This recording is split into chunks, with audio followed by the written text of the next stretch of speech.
नमस्कार साथियों, बहुत बहुत आपका स्वागत है आपके अपने YouTube चैनल लर्न पेडागोजी पर।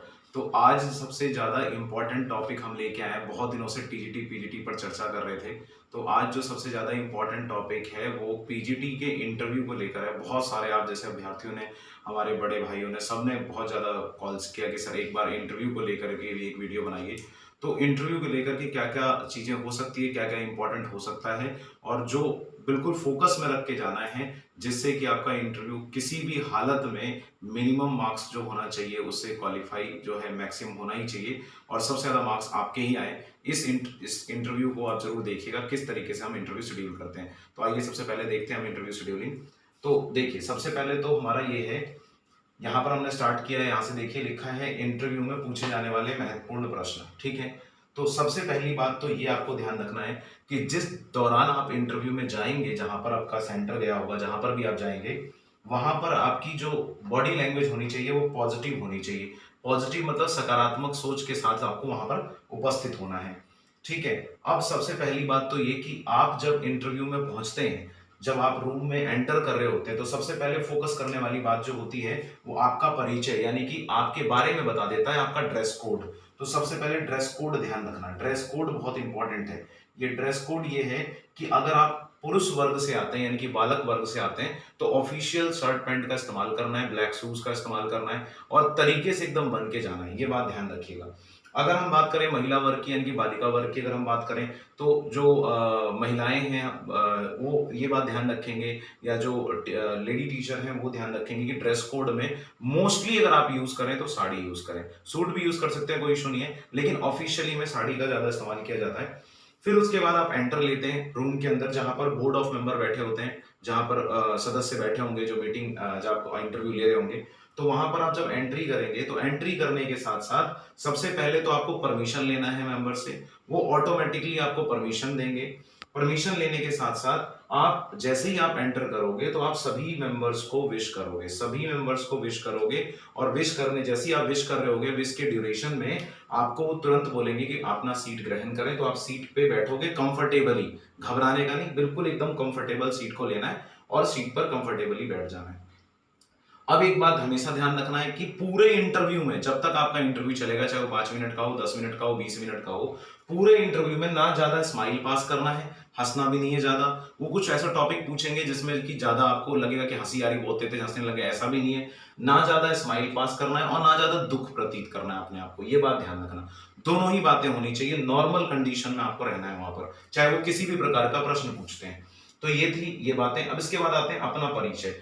अगर वो आपका परिचय आपसे पूछते हैं, ऐसा नहीं जबरदस्ती चालू हो जाए, आपका परिचय अगर वो आपसे पूछते हैं, ऐसे पूछते हैं जरूर है, आपका जैसे ही परिचय पूछेंगे तो आप सीमित बातों में, कम शब्दों में अपने बारे में बताएंगे।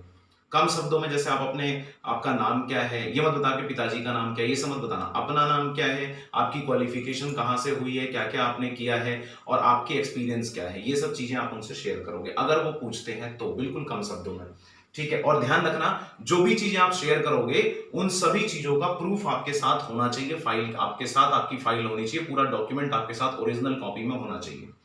उसके बाद हम बात करते हैं कि कक्षा 12वीं से संबंधित क्वेश्चन पेपर की संपूर्ण जानकारी। बोर्ड जो क्वेश्चन पेपर डिजाइन करता है, बोर्ड जिस प्रकार का क्वेश्चन पेपर डिजाइन करता है, उस प्रकार के क्वेश्चन पेपर के बारे में आपको पता होना चाहिए कि 2020 में या 2021 का जो बोर्ड का पेपर हुआ था, यूपी बोर्ड का, उसके पेपर क्वेश्चन की डिजाइन कैसी थी। जैसे इंग्लिश के पेपर, अगर आप इंग्लिश के टीचर हो तो आपको ये पता होना चाहिए कि इंग्लिश के कितने कितने नंबर के क्वेश्चन आए थे, क्या क्या क्वेश्चन आए थे। हिंदी के हो तो आपको पता, मतलब अपने अपने विषय के बारे में आपको पता होना चाहिए कितने क्वेश्चंस आते हैं, कौन सा क्वेश्चन 6 नंबर का आता है, कौन सा 4 नंबर का आता है, किस किस चैप्टर से क्वेश्चन ज्यादा पूछे जाते हैं, ये सारी बातें आपको पता होनी चाहिए। यानी कि पूरा पूरा 12th बोर्ड के बारे में आपको पूरी जानकारी होनी चाहिए अपने विषय की, ये बात आप ध्यान रखना। पूरा क्वेश्चन पेपर डिजाइन आपके माइंड में मैप होना चाहिए, पूरा तैयार होना चाहिए। फिर उसके बाद आता है lesson plan. Lesson plan Hindi में हमने लिखा पाठ्यक्रम योजना। एज पर वन टॉपिक जो आपको परफेक्ट हो, उसके अकॉर्डिंग आप एक लेसन प्लान बना के लेके जाओगे। ध्यान रखना, अपने साथ एक लेसन प्लान लेके जाना। वो आपसे पूछ सकते हैं, या तो हो सकता है वो अपना टॉपिक दे दे, या तो आपसे वो पूछ सकते हैं कि आपका फेवरेट टॉपिक कौन सा है। तो जो भी आपका फेवरेट टॉपिक हो उसके लिए एक लेसन प्लान तैयार करके एक A4 साइज के पेपर पे लेके जाएं, टाइप करके, कि मेरा पढ़ाने का प्रोसेस ये है, जो कि 10 मिनट से ज्यादा का ना हो, उतने में आपको वो टॉपिक समझाना है, कम शब्दों में। और ये बात ध्यान रखना कि आपको उस सब्जेक्ट के पूरे सिलेबस की जानकारी हो कि टर्म 1 में कौन सा आता है, टर्म 2 में कौन सा आता है ना, सेमेस्टर वाइज पेपर होता है या हाफ ईयरली होता है, ये सारी चीजें आपको पता होनी चाहिए। तो जो भी आपको वो टॉपिक देंगे वो टॉपिक आपको उन्हें पढ़ाना होगा। तो जब आप वो टॉपिक पढ़ा रहे होंगे तो एक बात ध्यान रखना, बिल्कुल कम शब्दों में ऐसे एग्जांपल्स के साथ आपको डिस्कस करना है जिससे उनको तुरंत वो चीजें समझ में आने लग जाए। और वो दो चीजें चेक करते हैं, एक तो आपका कॉन्सेप्चुअल लेवल क्या है, दूसरा आपकी हैंडराइटिंग कैसी है जो आप बोर्ड पर लिखते हो चौक से, क्योंकि गवर्नमेंट स्कूलों में ज्यादातर चौक का इस्तेमाल किया जाता है। तो चौक से आपकी हैंडराइटिंग कैसे आती है, क्या उसकी विजिबिलिटी अच्छी है या नहीं, है ना। और दूसरी बात ये कि आपका कॉन्सेप्ट कैसा क्लियर है, बच्चे आपकी बातों को आसानी से समझ पाएंगे या नहीं। रियल लाइफ एग्जांपल से कनेक्ट करके उन चीजों को आप समझाइएगा जो भी आपका विषय होगा उस टॉपिक को लेकर के। इन केस अगर आपको टॉपिक नहीं दिया जाता है तो आप लेसन प्लान नहीं देंगे, फिर वो आपको टॉपिक बताएंगे और उस टॉपिक को बोर्ड पे जाके आपको पढ़ाना होगा। तो ये बात आप ध्यान में रखकर उसके अकॉर्डिंग ही क्वेश्चंस का जवाब दीजिएगा। फिर बात करते हैं कि जब आपका ये हो जाए कंप्लीट, जैसे ही आपने बोर्ड पे पढ़ा दिया, बोर्ड पे पढ़ाने के बाद वो आपको वापस अपनी सिटिंग कैपेसिटी पे बिठाएंगे और आपसे एक क्वेश्चन पूछेंगे कि मान लीजिए कि आपको आपकी ज्वाइनिंग आपके डिस्ट्रिक्ट से 2 डिस्ट्रिक्ट बाद में दे दिया जाता है, 60 किलोमीटर दूर 100 किलोमीटर दूर दे दिया जाता है, तो क्या आप उसको ज्वाइन करेंगे? तो आपका आंसर क्या होना चाहिए? अगर आपको नौकरी की बहुत ज्यादा सख्त जरूरत है तो आप गलती से भी ये मत कह देना कि नहीं सर हम तो अपनी ही डिस्ट्रिक्ट में ज्वाइन करेंगे, ऐसा नहीं है। ज्वाइनिंग आप दूसरे डिस्ट्रिक्ट में भी मांग सकते हो। आप उनसे कहना कि सर आपके अनुसार जो ठीक लगता है आप वो करिए, मैं आपके डिसीजन के लिए तैयार हूं।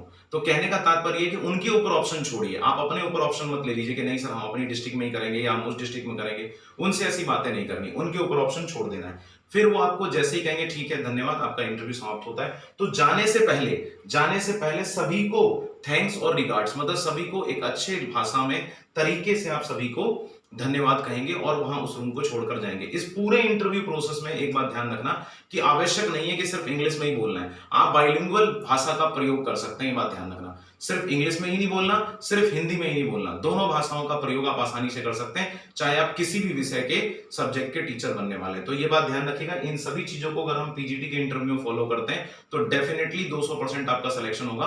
और जाहिर सी बात है कि आपको सब्जेक्ट की नॉलेज तो है ही, और मैं ये बात बहुत अच्छे से जानता हूं कि इतने सीनियर टीचर हैं जिनको सब्जेक्ट पे इतनी ज्यादा कमांड है, तो उनको ज्यादा दिक्कत नहीं आएगी सब्जेक्ट के क्वेश्चन में। लेकिन दिक्कत किस में आएगी?